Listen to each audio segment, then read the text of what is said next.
Welcome to the Real News Network. I'm Jessica Devereaux in Baltimore.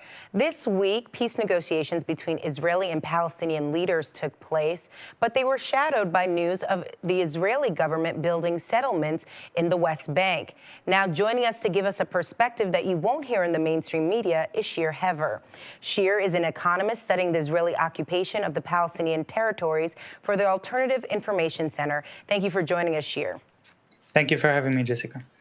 So, Shir, we've been covering this story at The Real News, and what we've been hearing is that essentially these talks are doomed to fail. So why is Israel and Palestine, why are they both deciding to participate in these talks? I think it's at this point known by practically everyone that these talks cannot succeed because Israel is not interested in having a solution or having any kind of compromise. Israel is interested in maintaining the conversation, maintaining these talks forever. As long as the talks can take place, Israel can maintain its international image. And what you hear from the Israeli government quite a lot is that Israel should not be pressured by the international community for ending the occupation. There shouldn't be any boycott against Israel. There shouldn't be any kind of sanctions against Israeli war crimes and apartheid because Israel is engaged in peace negotiations, and those sort of sanctions or boycott would be harmful to the peace process. This is exactly the kind of strategy that Israel is trying to adopt. And what we hear now, the breaking news from this week, is that the Prime Minister, Benjamin Netanyahu, has signed an agreement with the Israeli Student Union, which represents most but not all students in Israel, so that the students will work for the government and be paid public money to work as paid commentators, and they would work anonymously to promote Israeli propaganda in the world in social media. And this story really shows what Israel is trying to get from these peace talks. Israel is trying to get credibility. Israel is trying to get legitimacy and to restore its image as much as it can.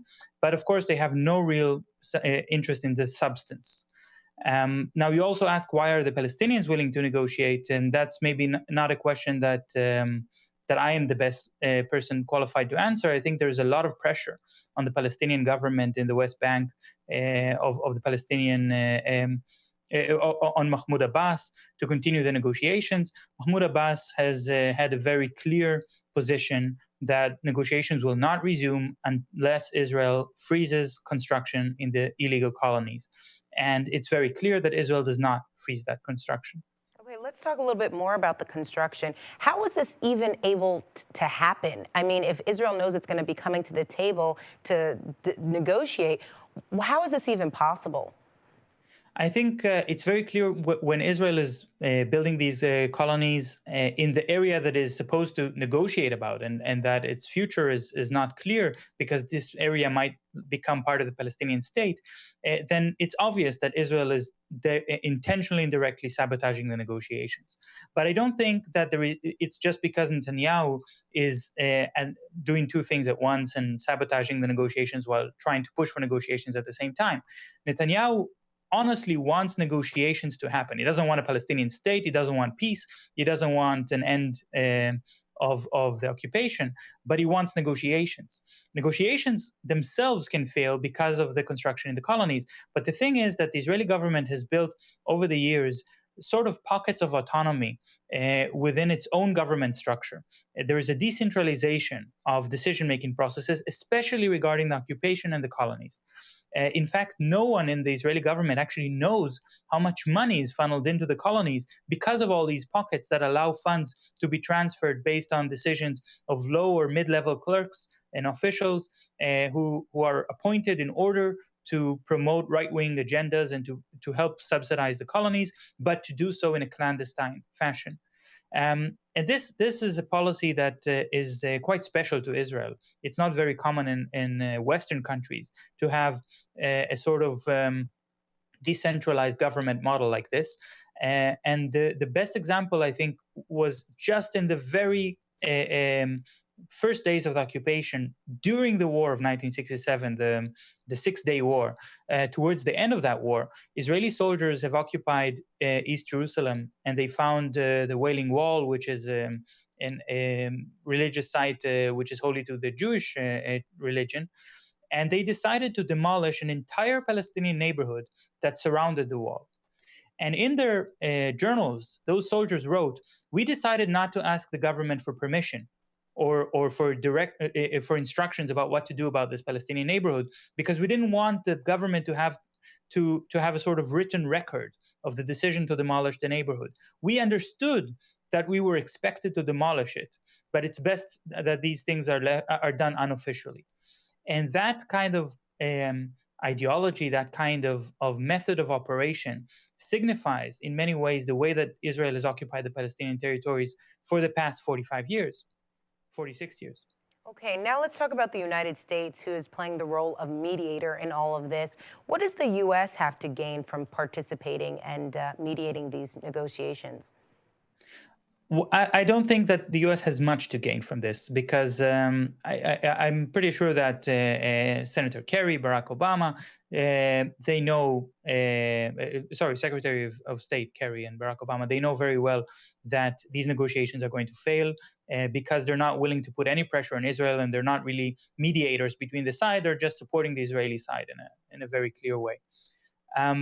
They might get a few photo ops. Obama might be able to claim that during his presidency he did something for the peace process, but these things are not worth that much. I think these negotiations are worth a lot to the Israeli government. The Israeli government is in a state of panic at the moment. There is social unrest and a lot of social problems in the Israeli government. Just this week, in the Israeli public, just this week, it was revealed that there is a pension shortage, and people who are going to retire in the next 10 years are going to have their pension payments reduced by 10%. So that's quite a big shock. And the government is trying to say, yes, we are proceeding on the peace process. We are maintaining Israel's image to the rest of the world, and they have to desperately prevent any further sanctions and boycotts from being announced regarding Israel.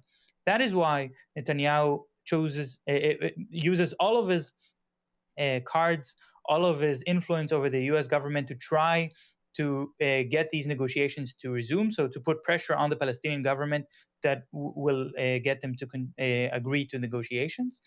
And that's why he has this new plan with recruiting Israeli students. Of course, he's going to achieve the opposite result, because whenever people call for a boycott of Israel and call Israel an apartheid state, then if they learn that the Israeli Student Union, which actually doesn't represent the non-Jewish parties within the student group, so this is a student union that represents almost exclusively Jews, it's the very image of apartheid, and these universities and these students are now working for the government in order to justify Israel's actions, to justify the actions of the Israeli army. So that actually proves that Israel is indeed, that is not the proof, but it is yet another indication that Israel is an apartheid state and Israel is a very repressive, non-democratic regime. So we can clearly see what's Israel's interest in this.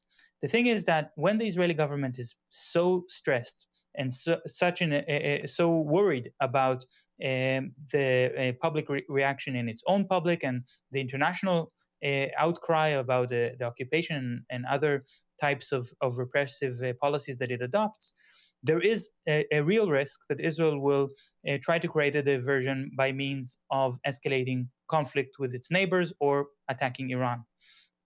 And we saw that last November, when Israel bombed Gaza and was ready to invade Gaza.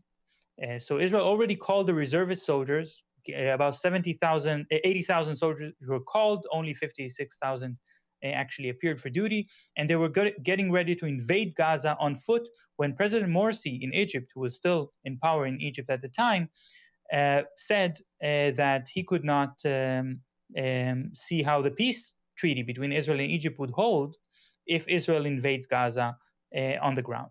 And at that moment, the U.S. interest becomes very clear. The U.S. interest wants the peace treaty between Israel and Egypt to hold, because this is an interest of the weapon companies, the weapon industries, the military-industrial complex in the U.S. Israel is the number one recipient of military aid from the U.S. Egypt is number two. But when I say aid, it might give the impression that the US has given some kind of benefit or gift to the people in Israel and in Egypt. That's certainly not the case. This is, in fact, a subsidy to US arms companies, because all of that money actually ends up in the US arms companies. Israel may get a $3 billion voucher from the US government, but they have to redeem it from US companies. So that's something that creates a lot of profits for these massive corporations with very powerful lobbies in the US government. And as long as there is a peace treaty between Israel and Egypt, the US can safely provide these military deals to both countries. As soon as the peace treaty collapses, even if there is no actual war, if it doesn't actually deteriorate to an open fight, the US can no longer support both countries with weapons, and it will have to choose. I think it's quite clear it will choose the Israeli side, but it will be a blow to the profit of the armed companies in the US. Okay, thanks so much for joining us, Shir. Thank you, Jessica, for having me. And thank you for joining us on the Real News Network.